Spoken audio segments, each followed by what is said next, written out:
semua hewan suci, walaupun hewan itu diciptakan oleh Allah ada di bangkai yang najisnya mughalladhah, anjing dan babi, sebab dia bukan berasal dari anjing, dari babi, tapi Allah cipta ada di situ. Bandingannya kayak ulet petek, bukan berasal dari petek. Ulet yang dijambu, jambu, begitu. Itu bukan asal dari jambu, tapi Allah ciptakan ada di jambu. Maka hukumnya itu ulet suci.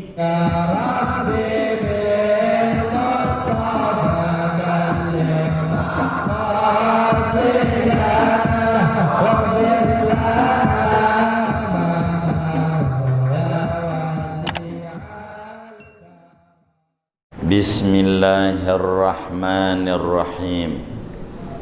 Alhamdulillahi rabbil alamin. Wassalatu wassalamu ala sayyidina Muhammadin wa ala alihi wa sahbihi ajma'in. Amma ba'du, faqad qala al-imamul muallif rahimahullahu ta'ala wa nafa'ana bihi wa bi barakati ulumihi wa ghafara lahu wa limasyayikhihi wa limasyayikhina amin. Halaman yang terjemah 83 baris kedua. Wadudu maitatihima. Kalau yang pegang i'anah halaman 93. Kalau yang Fathul Muinnya 27. Baik. Wadudu maitatihima tahirun, dan adapun ulat belatung daripada bangkai anjing dan babi yaitu suci. Wa kadza nasju angkabutin 'alal masyhuri, dan seperti ini suci yaitu sarang laba-laba atas kaul masyhur. Kama qalahu Subkiyu, sebagaimana mengatakan akan suci oleh Imam Subki, wal Adzra'iyu, dan Imam Al-Adzra'i. Wa jazama sahibul uddati wal hawi binajasatihi, dan memastikan oleh pengarang kitab Al-Uddah dan kitab Al-Hawi dengan najisnya sarang laba-laba. Wa ma yakhruju min jildi nahwi hayatin fi hayatiha kal irqi ala ma afta bihi ba'duhum. Adapun sesuatu yang keluar ia dari kulit seumpama ular pada waktu hidupnya ular, yaitu seperti keringat, ala ma afta bihi ba'duhum, atas sesuatu yang berfatwa dengannya oleh sebagian ulama. Lakin qala syekhuna, akan tetapi berkata oleh guru kami Ibnu Hajar Al-Haytami, fihi nadharun, pada kesucian kulit ular, yaitu ditinjau kembali. Balil aqrabu annahu najisun, bahkan adapun yang lebih dekat yaitu bahwasanya kulit ular yaitu najis. Li'annahu juz'un mutajassidun munfasilun min hayyin, karena bahwasanya kulit ular yaitu juz yang berjasad, yang terpisah daripada makhluk yang hidup. Fahuwa kamaitatihi, maka dia hukumnya seperti bangkainya.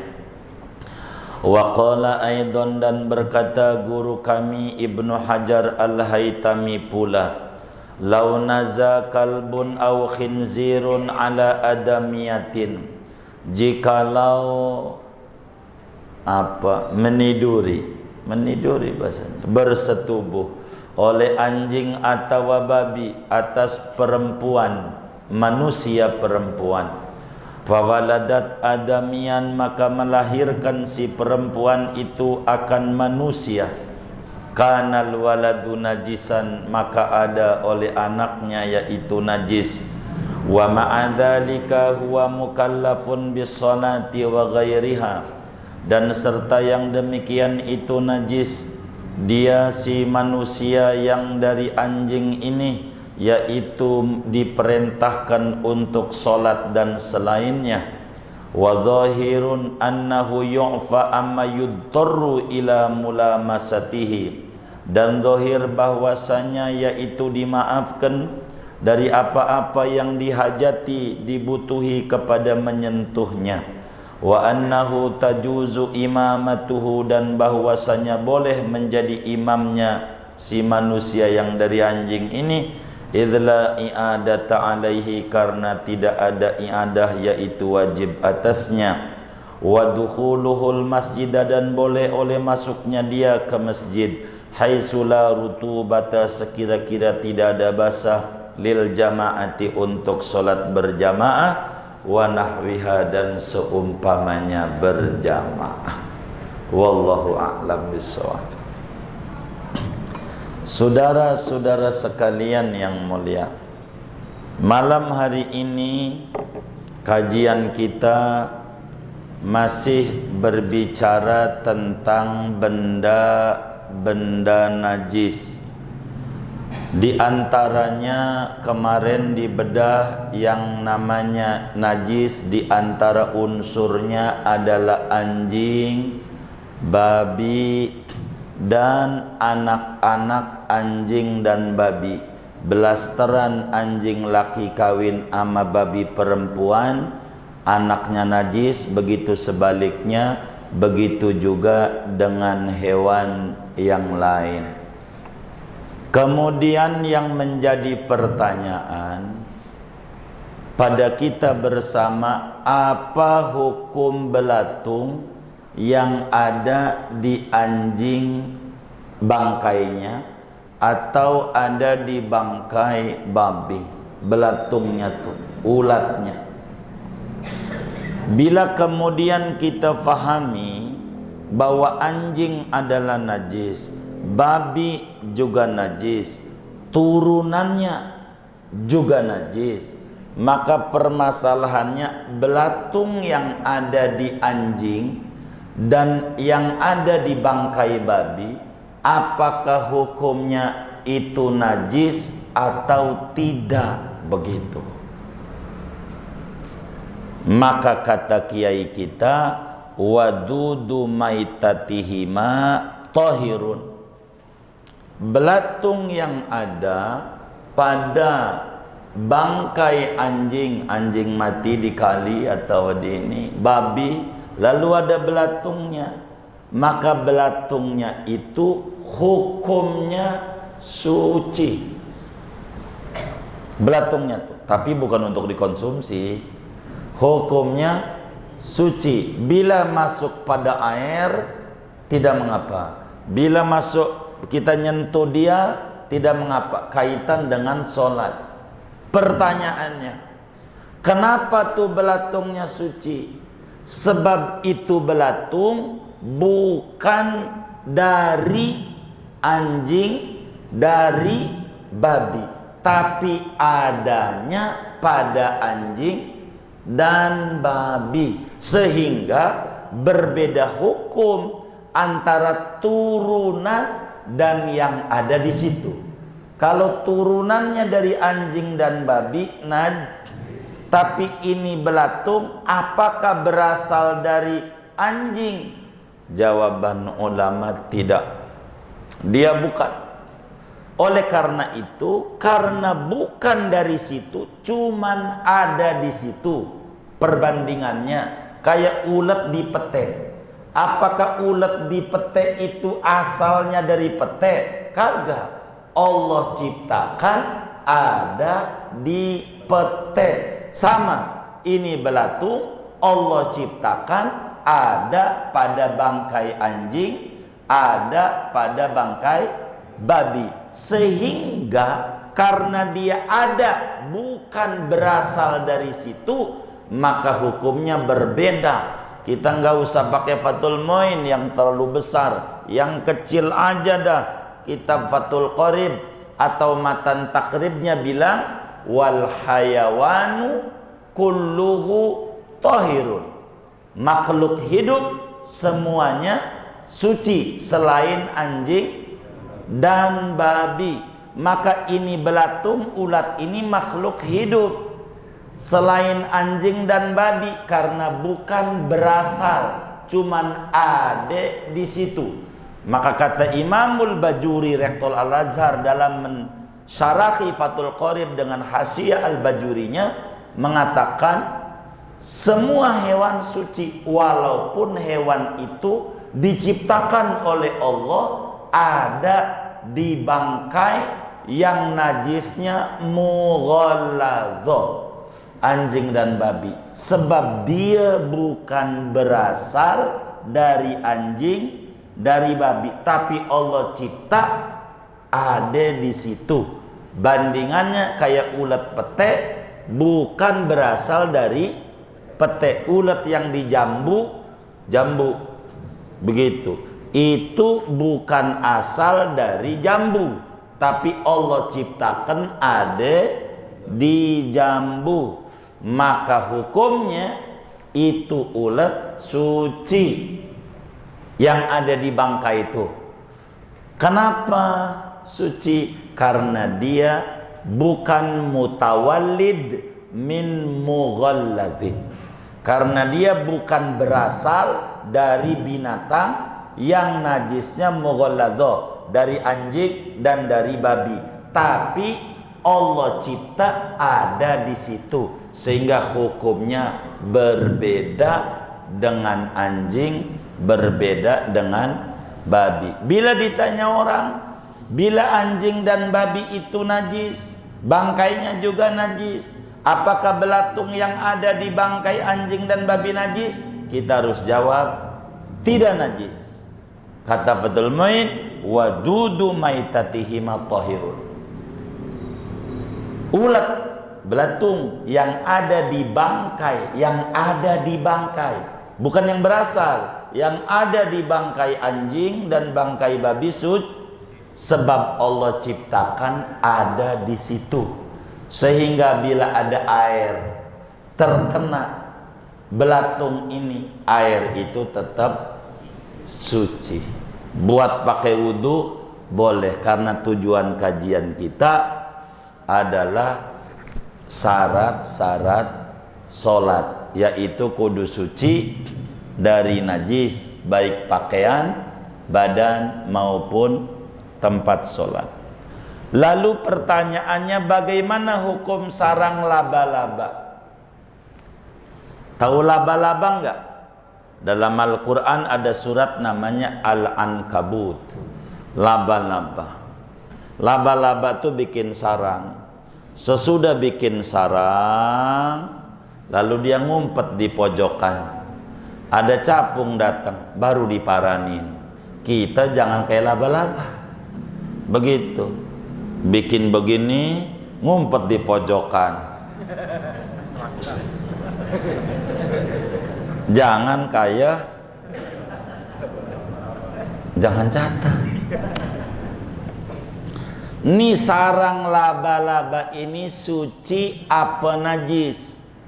Maka ibarat kitab kita, wakadha, seorang pelajar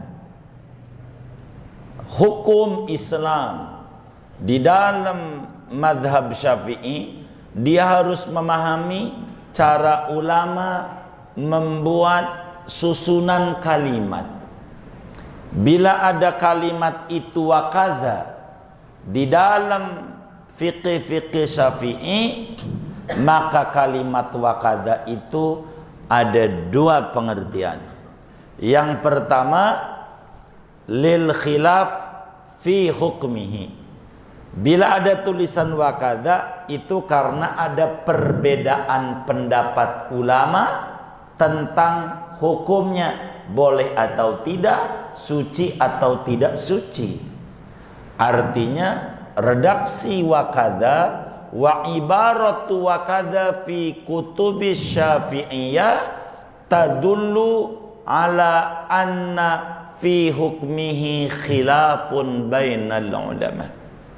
Bila ada redaksi dalam kitab-kitab fikih Syafi'i tulisan wa kadza, itu salah satu alasannya menunjukkan ada perbedaan pendapat ulama. Kalau tidak ada, fa illam yakun fi khilafun fahiya li ta'mimil hukmi. Maka bila tidak ada perbedaan pendapat, tulisan wa kadza untuk menyeluruhkan hukum, mengumumkan hukum yang ada.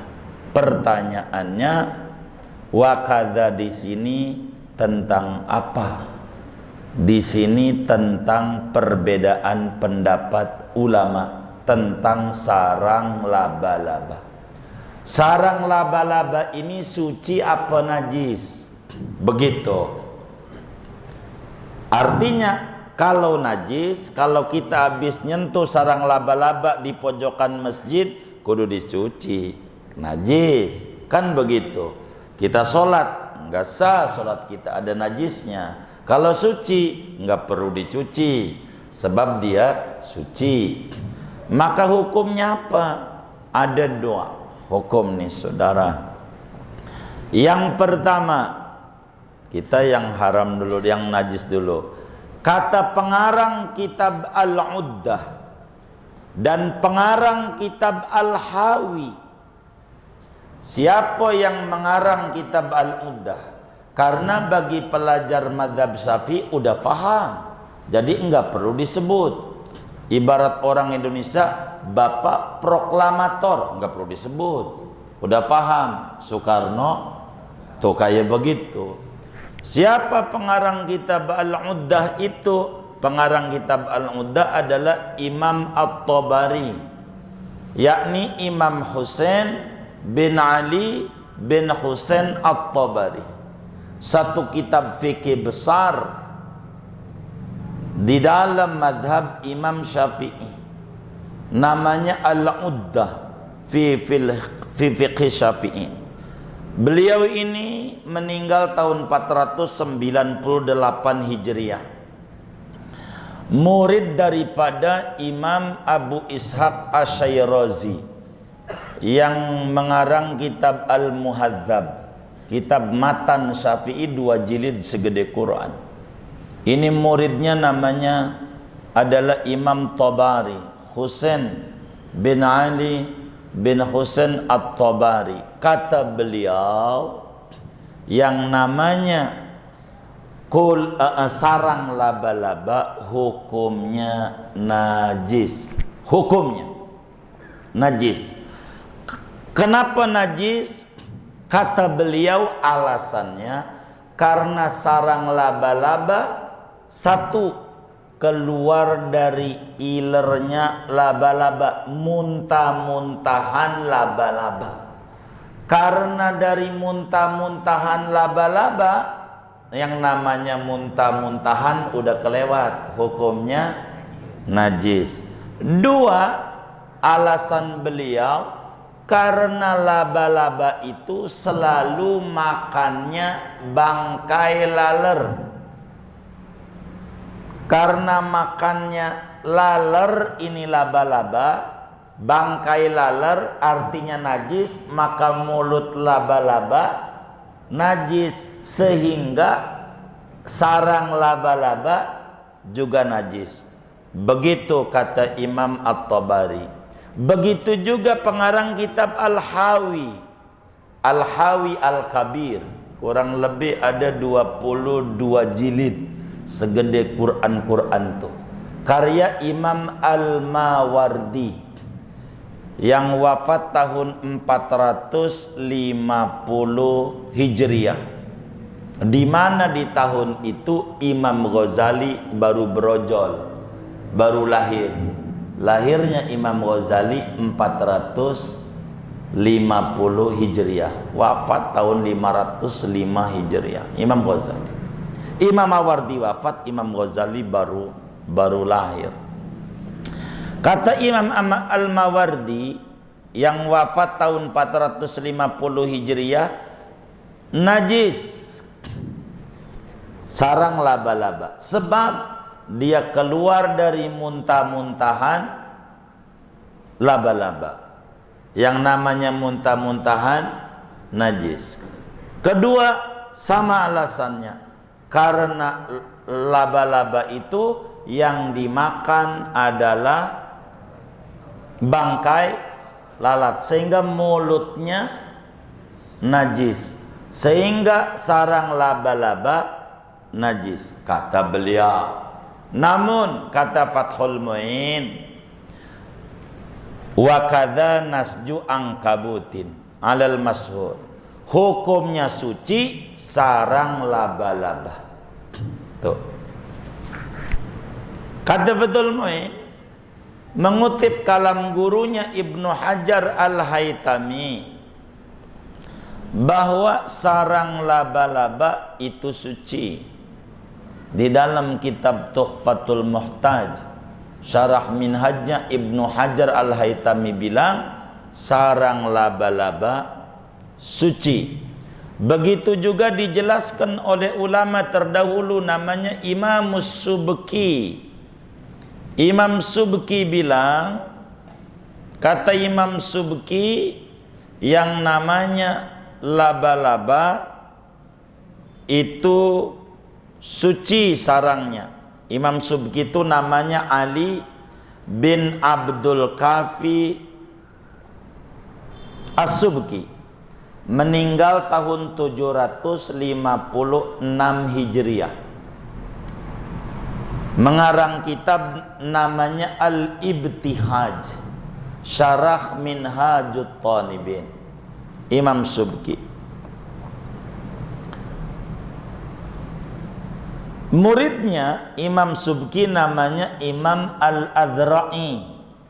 Nama aslinya Ahmad bin Hamdan Al-Adhra'i, meninggal tahun 783 Hijriah. Mengarang kitab fiqih Syafi'i namanya Qutul Muhtaj. Ada 10 jilid segede Al-Quran itu, Syarah Minhajut Talibin. Itu Imam Al-Adhra'i, Qutul Muhtaj kitabnya. Kata Imam Al-Adhra'i, mengikut juga pendapat gurunya Imam Subki, Ali bin Abdul Kafi As-Subki, bahwa sarang laba-laba itu hukumnya suci. Kenapa suci? Sebab tidak dipastikan itu keluar dari muntah-muntahan laba-laba. Belum pasti. Kedua, belum pasti juga yang namanya laba-laba makannya cuman bangkai laler doang. Hal yang belum pasti, kata beliau, tidak bisa dipastikan. Yang belum pasti tidak bisa dipastikan, sehingga asalnya suci. Ini dua pendapat. Jadi pendapat Imam Tobari, pendapat Imam Mawardi najis, pendapat Imam Subki, pendapat Imam Adhra'i, juga Ibnu Hajar Al-Haytami, dan dikutip oleh Fathul Mu'in Zainuddin Al-Malibari radhiyallahu anhu majma'in, mengata suci. Bagaimana cara kita mengambil kesimpulannya dari dua pendapat? Apakah dia dibikin ngambang saja? Pokoknya ya ada suci ada najis. Nggak boleh begitu. Maka sebagai pelajar fikih Syafi'i, saudara, kita harus tahu sebagaimana Said Ahmad bin Alwi As-Saggaf di dalam kitab Fawaidul Makkiyahnya itu mengatakan idza ta'aradan nassani fa in amkanal jam'u jumi'a li annal jam'a aula min ilgha'i ahadihima fa illam yumkin jam'uhuma wa ulimatit tarikh fatarikhul mutaqaddim mansukhun bitarikhil mutaakhir. Bila mana ada dua nas saling kontradiktif, yang satu hukumnya begini, yang satu hukumnya begitu, maka cara menyimpulkan hukum yang pertama dikompromikan, pakai dua-duanya. Karena memakai salah satu, membuang yang satu, masih lebih bagus memakai dua-duanya. Namun bila tidak bisa dikompromikan kayak hukum kita, yang satu bilang najis, yang satu bilang suci, maka cek tanggal wafatnya ulama yang berpendapat itu. Yang mati belakangan itu yang harus disimpulin. Yang wafatnya duluan teramandemen hukumnya dengan yang wafat belakangan. Hukum yang belakangan disebut itu yang ditetepin dibanding hukum yang duluan. Dulu SD 6 tahun. Dulu zaman kita orang. Sekarang 9 tahun. Ya, yang kita kudu tetepin. Iya, karena yang 9 tahun hukum belakangan, yang 6 tahun duluan. Bila muncul SD bukan 9 tahun, 12 tahun, bila nanti muncul DPR tetepin begitu, itulah yang harus dipakai. Hukum tuh begitu. Maka kita udah tahu wafatnya Imam Tobari tahun 400-an, wafatnya Imam Mawardi 400-an, sementara wafatnya Imam Adra'i 700-an, sementara wafatnya Imam Subki 700-an. Maka yang ini hukumnya, maka Fathul Muin dinomor satukan, suci. Tapi ada juga ulama yang bilang najis, itu dhaif, jangan dipakai pendapat itu. Tuh begitu.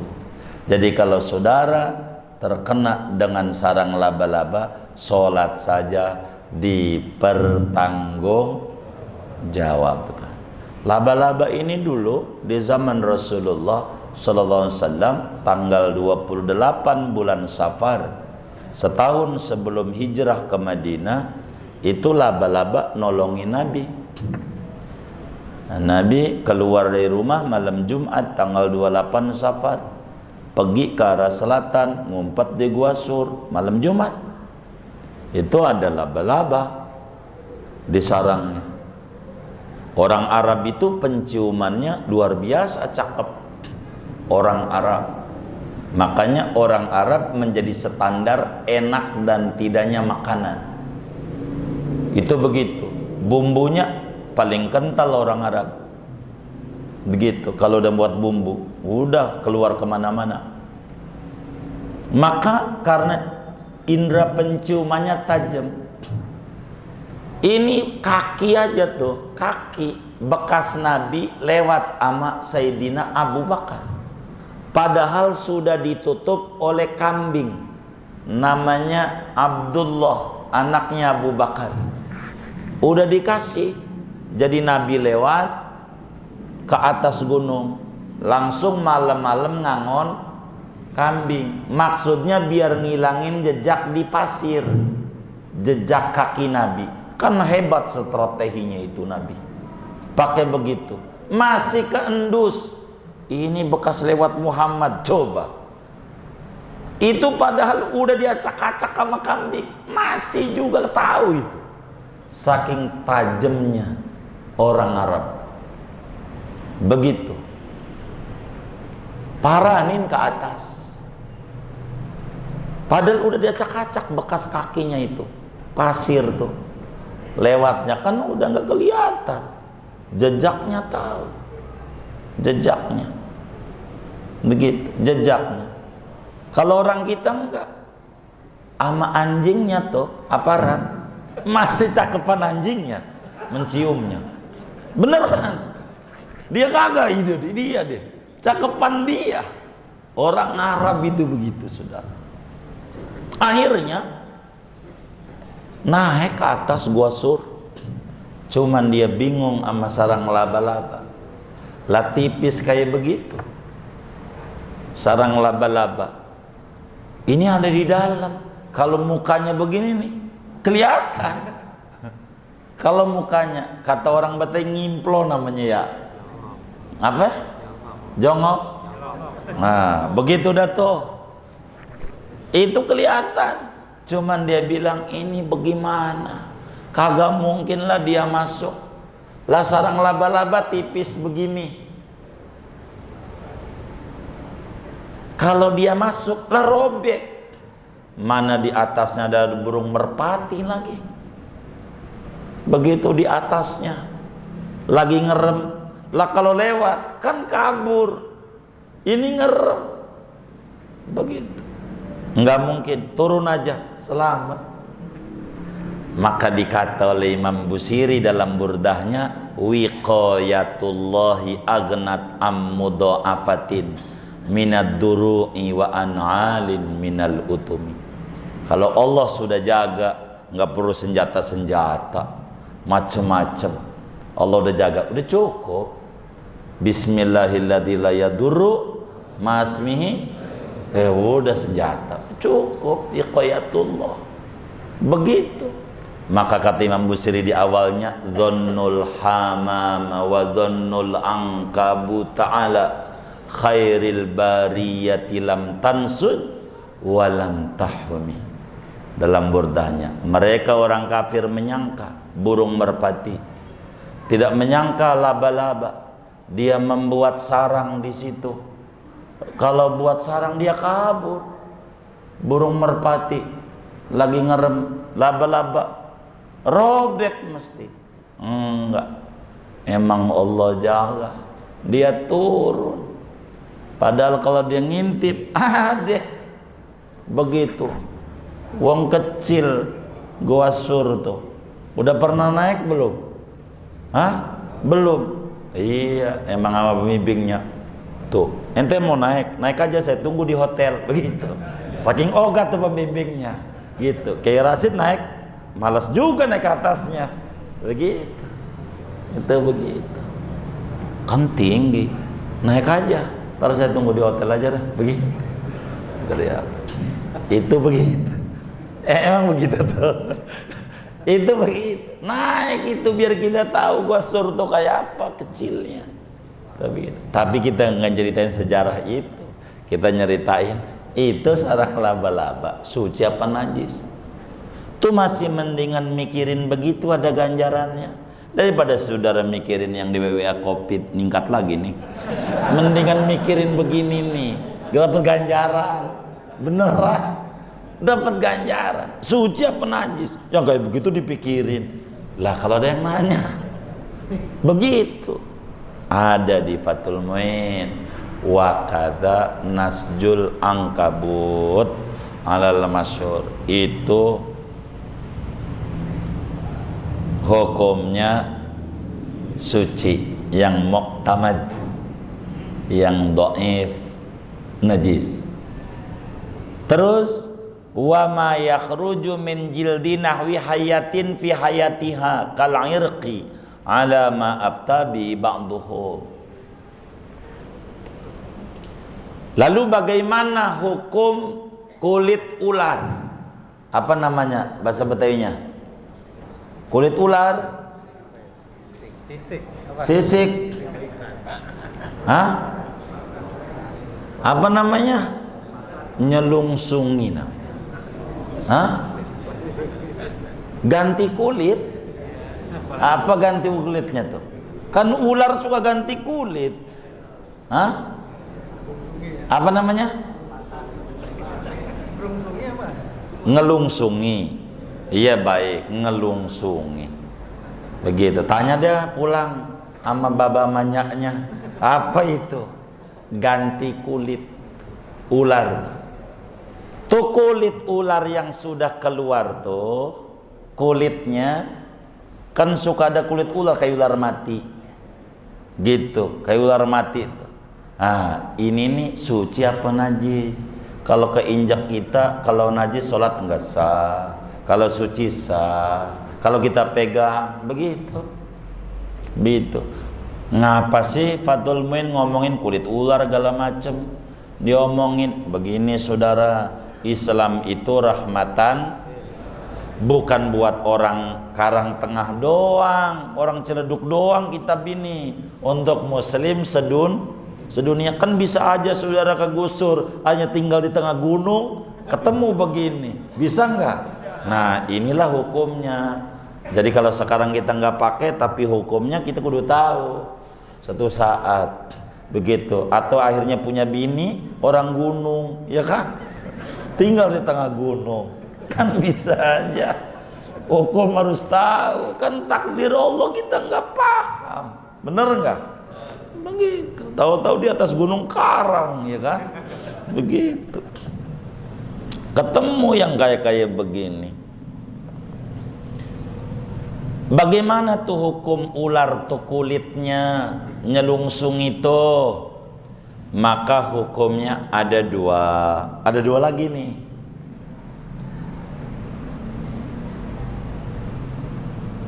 Yang pertama hukumnya suci. Kulit ular tuh yang nyelungsung itu sama dengan sucinya keringat, kayak keringat aja. Kan keringat itu keluar dari badan kita, maka keringat itu suci. Maka kulit ular ini keluar dari badan ular, maka hukumnya suci. Begitu satu pendapatnya. Tapi pendapat ini alama afta bihi ba'duhum, pakai kalimat alama. Di dalam fikih Syafi'i itu harus paham apa itu alama. Wasighatu alama tadullu alat tabarri. Bila kemudian kiai itu menggunakan kalimat alama sesudah menerangkan hukumnya, maka menunjukkan kiai yang ngarang kitab itu tidak sependapat dengan pendapat itu. Maknanya pendapat itu lemah.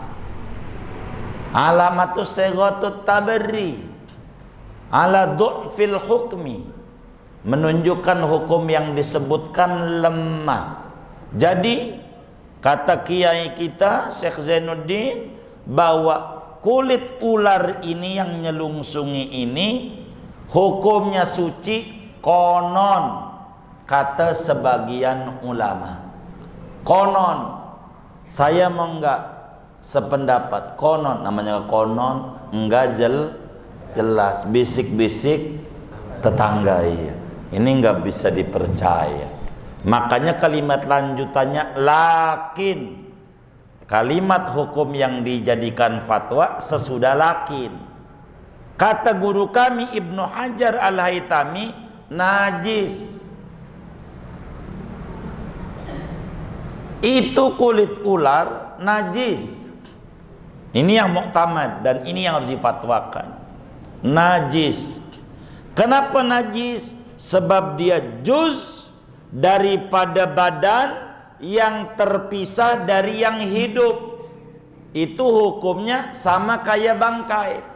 Sama seperti hukumnya kulit ular ini kayak buntut sapi masih hidup dipotong. Bukan kayak keringat. Ada orang punya sapi, karena belakangan ini makannya pakai sate mulu tiap hari.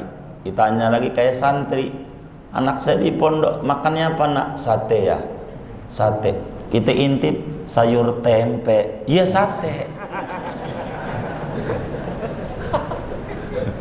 Makannya, ini dulu mondoknya sate mulu ini.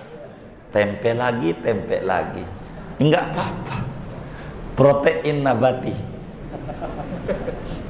Orang pondok begitu, makannya tempe mulu. Akhirnya si anak ini ngadu sama mbahnya, "Bah, sekali-kali lah makan sop." Baik, itu si abahnya mana kagak ngaji, sapi masih hidup, ekornya main gunting aja.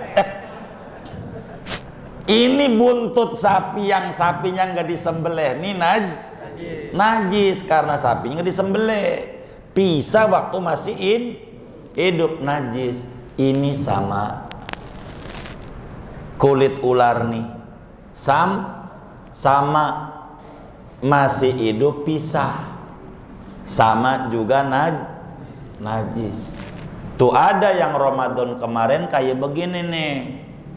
Jadi ular juga puasa, saudara. Ular juga puasa 3 bulan biasanya kalau ular puasa. Caranya nggak makan, nggak minum, nggak makan. Dengan lama nggak makan, nggak minum, berhasil habis puasanya. Selesai puasa tuh pakai baju baru, baju lama dibuang. Cuman kalau dipelototin sebelum puasa namanya ular, habis puasa ular, sebelum puasa buas, ada bisanya, habis puasa buas juga, sebelum puasa melata, habis puasa melata, sebelum puasa merusak, habis puasa merusak. Hasil puasanya apa? Hasil puasanya apa? Baju baru. Kalau kita sebelum puasa judes, habis puasa judes. Cuman lebaran kita pakai baru, BHS, merek Atlas, boleh hasil sedekah. BHS nggak apa-apa. Loh, ini bagaimana? Namanya dia bukan puasa Nabi, namanya puasa ular. Cuman dengan puasa ganti baju, tapi perilakunya perilaku lama. Ada nggak yang kayak begitu? Kagak ada, alhamdulillah. Aku tak ada doa. Begitu. Itu sama dengan puasa ular tuh. Kalau begitu, cuman ganti baju doang. Begitu. Padahal ulama udah bilang laisal id liman labisal jadid walakinnal id liman ta'atuhu tazid. Id itu arti hari raya itu bukan yang cuman ganti baju baru, itu mau ular juga bisa. Walakin liman ta'atuhu tazid, tetapi bagi orang yang ketaatannya bertambah, begitu perilakunya lebih baik. Begitu. Jangan-jangan kita puasanya puasa ular lagi. Begitu, hanya ganti baju baru. Jangan, harus ada kita perombakan. Maka kalau ditanya apa hukum kulit ular, jawabannya yang mu'tamad sebagaimana dijelaskan oleh Syekh Zainuddin Al-Malibari dalam Fathul Mu'in. Begitu juga mengutip pendapat gurunya Imam Ibnu Hajar Al-Haytami di dalam kitab Tuhfatul Muhtaj Syarah Minhajut Talibin, najis. Sebab itu tak ubahnya buntut sapi yang dipotong masih hidup. Ini udah pisah waktu masih hidup, sehingga hukumnya najis, tidak bisa disamakan dengan keringat. Itu begitu. Kayaknya segini aja dulu ya, panjang yang satunya. Wa qala aidon wallahu bisawab. Ya udah segini. Takut ada yang nanya, ada yang ditanya mungkin dari materi ini atau terus. Silahkan, wallahu a'lam.